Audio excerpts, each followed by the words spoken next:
Hello there guys, welcome back to Younes Talks Football, welcome back to a brand new video. I hope all of you are doing well today. This is your preview for none other than what would go down as one of the biggest games of our season, which is Chelsea versus Manchester City. If you're a Man City fan, you don't need to strap in. You can probably just watch this with a drink or something and enjoy the next 10 or 15 minutes. If you're a Chelsea fan, strap in. Because for us, I think for the rest of the season, we're going to need to strap in and get ready for what might go down.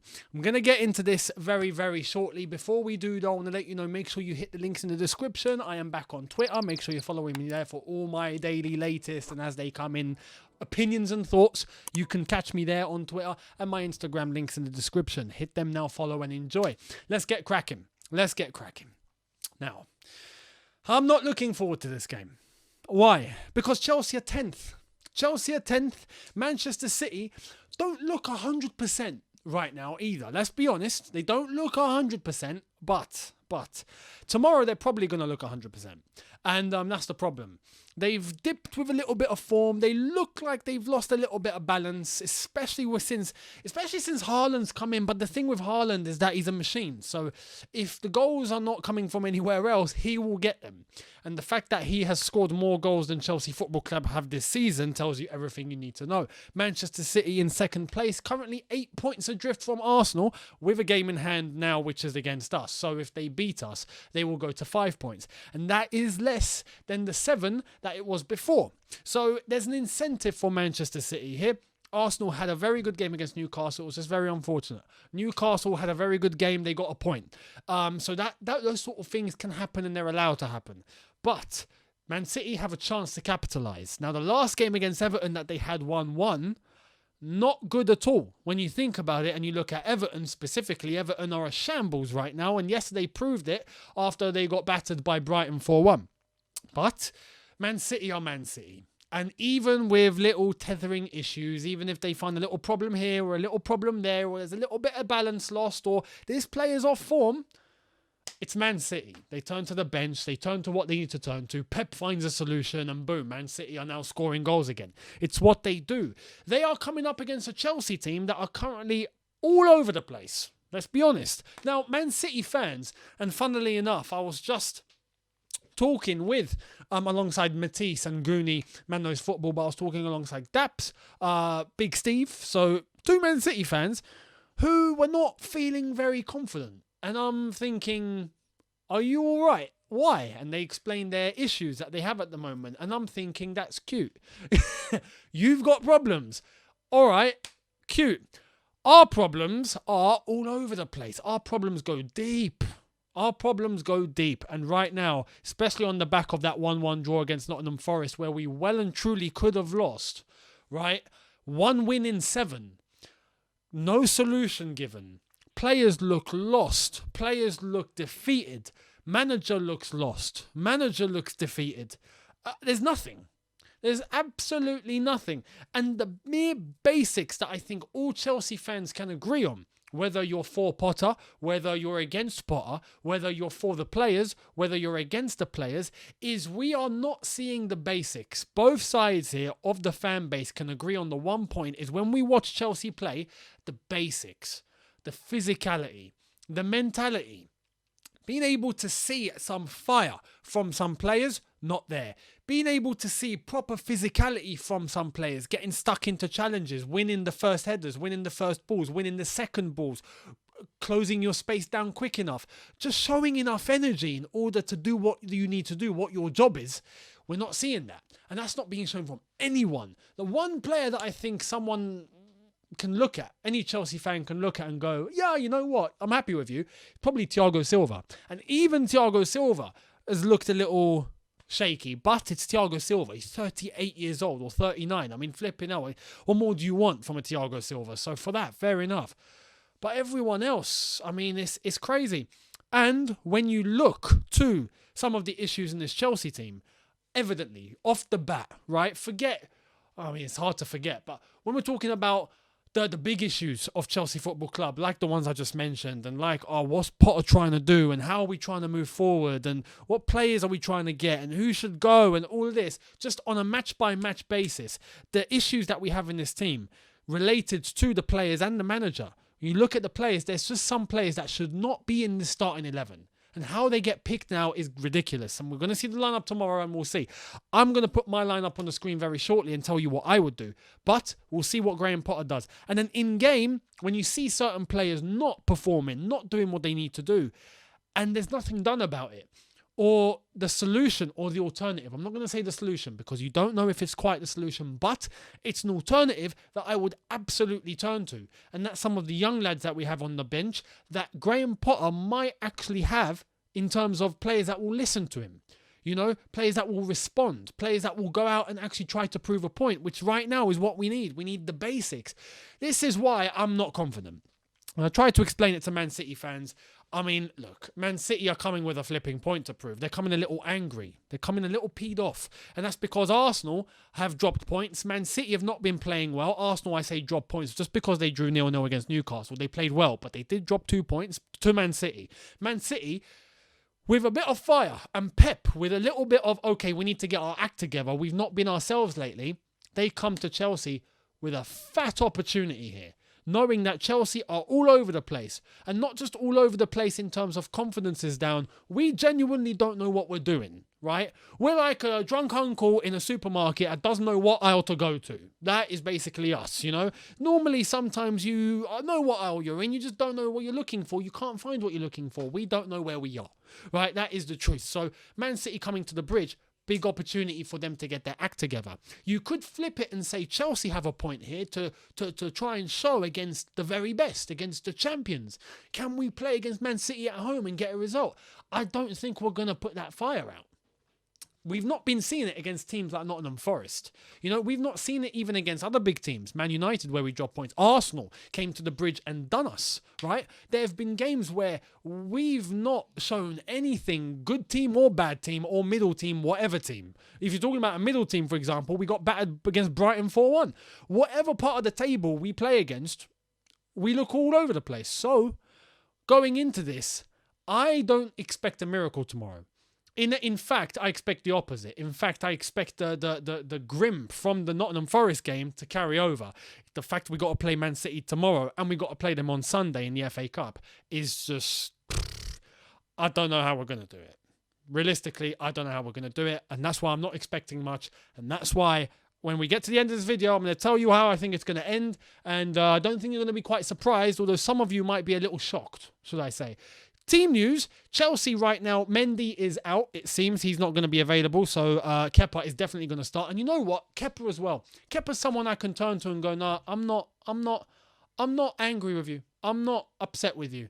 Kepa has pulled off quite some good saves as of late. Just been unfortunate. Nottingham Forest goal, for example, what the hell do you want him to do? But in the game in itself, he actually pulled off a couple of saves. If it wasn't for him, we would have lost. So there are circumstances. Kepa, for example, is another player that I turn to and think, you are not really involved in the madness that's going on, unless if we see an old school Kepa mistake tomorrow, which I hope doesn't happen. But anyway, Kante, Reece James, Fofana, Chilwell, the lot. We know the normal lads that are currently out. They're not going to be playing. Apart from that, everyone else is available. So there's that for Manchester City. Ruben Diaz is going to be out. Laporte is going to be, or Laporte, however you pronounce it, is going to be assessed. He might play, might not play. We don't know. So we'll see what happens there. That's going to affect their defense. But right now, when you're talking about their defense, you've got to look at our attack. And our attack, we've got our top goal scorer right now, which is Raheem Sterling, with 6 goals, who has scored those 6 goals in the space of 1,507 minutes, if I'm not mistaken. Or is it 1,607 minutes? Which I think equates to 1 goal every 3 games. Kai Havertz is larger. 5 goals, I believe, in similar time, similar minutes. Aubameyang, 1 goal every 250 minutes, which is kind of just under 3 games. He scored 3 though. That's it. So Man City's defence, I don't think you've got to be worried tomorrow. Let me just be honest. I genuinely don't think you have to be worried. If anything, our defence needs to be worried. But I'm going to show you the team. Let's get into the starting 11, what I would do. And I honestly think this is the best that we can do, right? Albeit, I do think I don't have much confidence in what Potter's going to do in-game. That's just me. You might differ. Let me know in the comments. But this is what I think we can do. And we just have to ride with it. And I think it's what we have. So let's get to it. This is my starting 11. Right, let's start off in goal. We will go with Kepa. Kepa in goal, for sure, as I've already described. Now, there is one player in this. It has to be a back four, by the way. If we go to a back three, we try and play with wing backs. Without actual wing backs, I'm going to flip, right? Reece James isn't here. Chilwell isn't here. Don't go there, right? Even Loftus-Cheek. I mean, no. We cannot play with wing backs tomorrow. We cannot. We can't. And realistically, it means we have nothing going forward anyway. So it's just not a good idea personally. Anyway, I go to a back four, but there's one player alongside someone else. Actually, there's 3 players in this team that I don't think should play tomorrow. One of them is Azpilicueta. I am sorry, but if Azpi plays tomorrow, the fella is getting skinned. Absolutely skinned. It's clear his legs are gone. Now, I love Azpi. I genuinely think having Azpi around is good for the team, good for the squad, well, normally it would be. I think from a non-playing perspective it would be, because he's got so much to fall back on in terms of his legacy, in terms of what he's achieved, in terms of who he's played with. So many factors there why Azpi can be seen as a club leader. But on the pitch, he can't prove it anymore. And that doesn't help him, because I think some young players will look at him, or other players will look at him in the squad, see him as a captain, trying to lead by example, makes blunder after blunder, can't keep up, and you're listening going, what, I'm gonna listen to you? You can't even do it yourself. It's not good. So Azpi, for me, does not go anywhere near this game. Nowhere near. And I would play Chalobah at right back. Play Trev at right back. He can play there. He's done it before. He's not a right back traditionally, but he can play there. And he's got speed. Maybe not the best going forward in terms of pumping crosses into the box, but right now we need a lifeline when it comes to right back. And I think the one man that can actually have a chance of keeping up and defending well is Chalobah, without Reece James here. So Chalobah for me has to go to right back, which evidently means that unfortunately we have to stick with the same centre-back pairing, even though I think it's going to be the other way around, by the way. So Thiago Silva on the side of Chalobah and Koulibaly on the left-hand side of that centre-back pairing. We can't play anyone else. Fofana's out, everyone else is out, so we can't play anyone else. So it would have to be those two, and especially if Chalobah's playing at right back, that's the only centre-back pairing we can go to. Left back again. He's not been great at all, but we don't have a choice. I feel like Cucurella has to play at left back. Cucurella's another one. Cucurella's... I was so excited for when he signed, and we all saw what he done at Brighton. Right? And we all saw how he started off at Chelsea for the first few games. Brilliant, electric. But he's fallen off. And it goes back to the same point. There's people that like to make this point about Potter, that like to go, and other players that go, oh, at Brighton, it was fantastic. At Brighton, look at Cucurella. At Brighton, he was player of the year.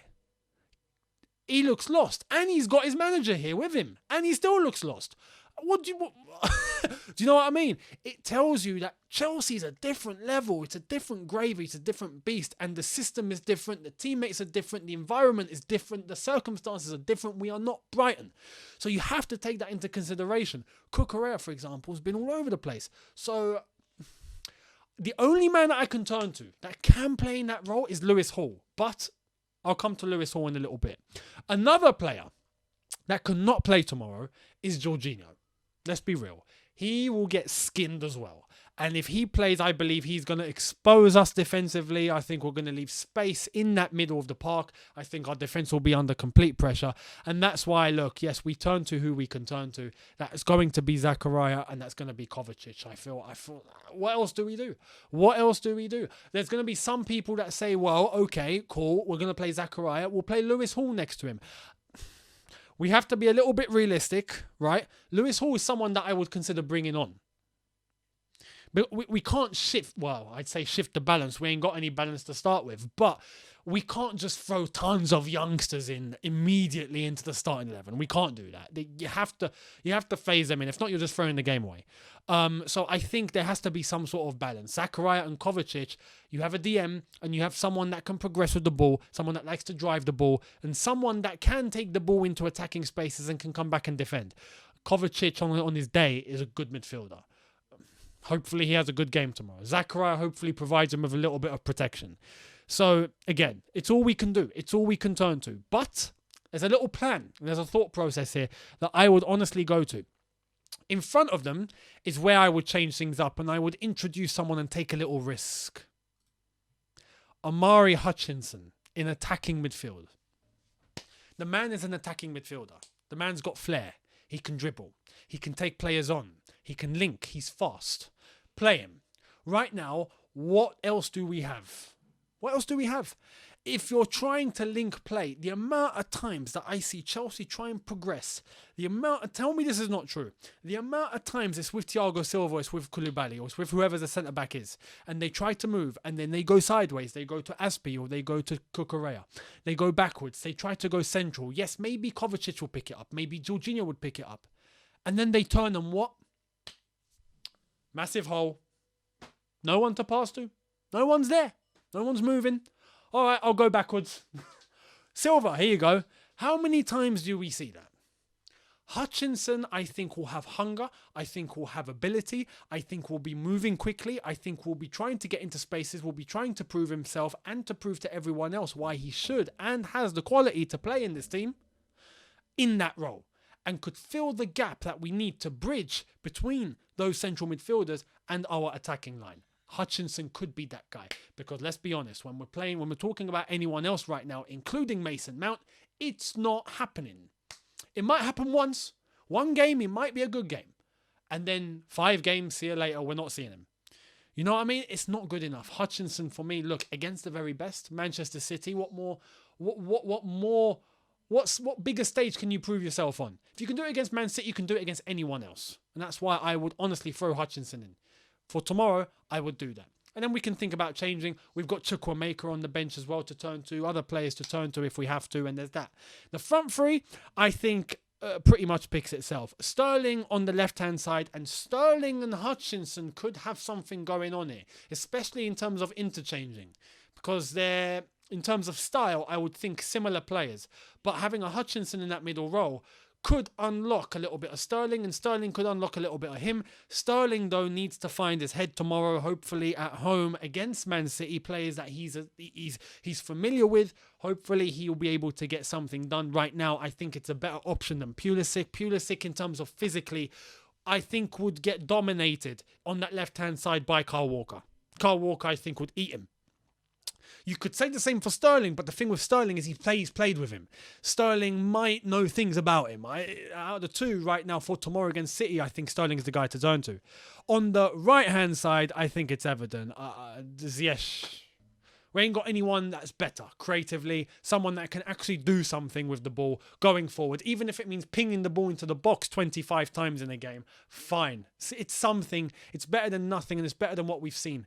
So you know what? Ziyech on the right-hand side hopefully provides us with an outlet, a bit of hope, a little bit of skill, a little bit of creativity, something, you know. And then up top, well, again, we ain't got choice. Some would be screaming for Aubameyang. I think the only man we can really turn to is Kai Havertz, and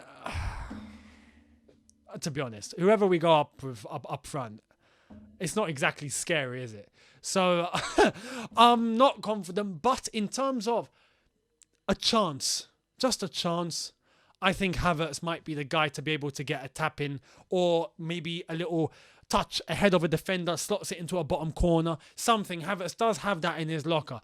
Hoping with a Hutchinson in behind him, maybe Havertz gets involved a little more and has a bit more space if Hutchinson were to open it up for him. It's all I can hope for, and it's all I can really do. That is a starting 11 that I would go with. Let me know down below if you agree or disagree, but that is my starting 11. Now, prediction time. I'm going to be real. I'm going to be completely real and honest with you.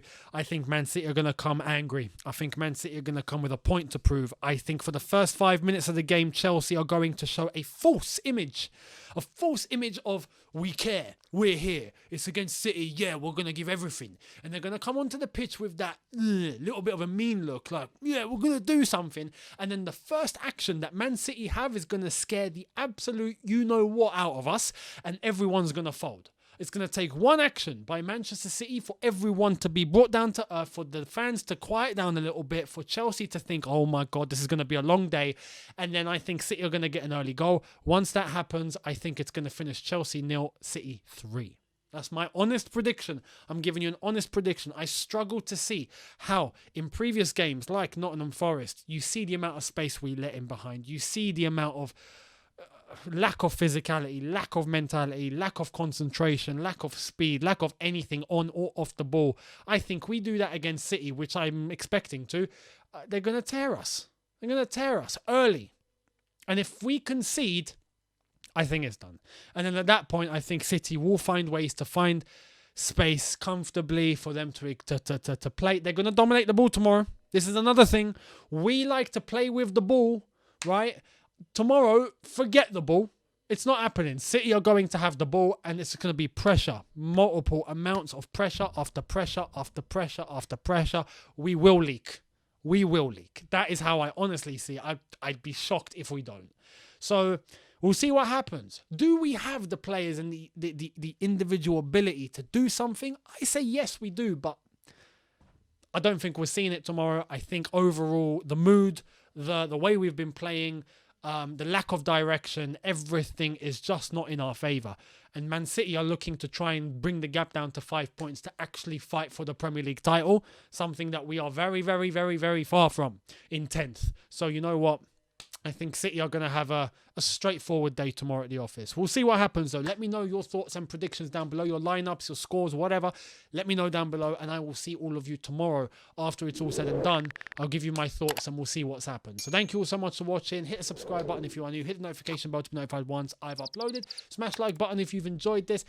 Follow me on socials to catch all of my up-to-date information and I will see all of you after the game. See you tomorrow, people. Have a good one. Take care and peace.